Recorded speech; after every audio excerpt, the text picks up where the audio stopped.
Hello संग मैंने आज मु आपण मानक सहित नड़िया बरार रेसिपी शेयर करी। तो से आमको दरकार पियाज रसुण अदा लंका जीरार गोटे पेस्ट। बरा प्रस्तुत पाई नड़िया कोरा भेदा होता चाउल रसुण अदा लंका तापर आलू टमाटर। तो चलतु प्रस्तुत करवा नड़िया बरा तरकारी। Let's go. गोरी सेठी लेखा तोर ना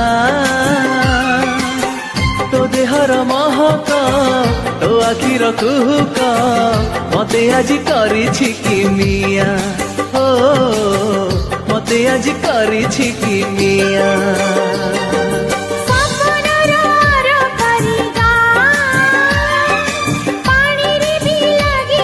वीडियोटी भल लगे लाइक शेयर कमेंट निश्चय करेंगे। हाँ सब्सक्राइब करने को भूलिए नहीं। रहुछि जय जगन्नाथ।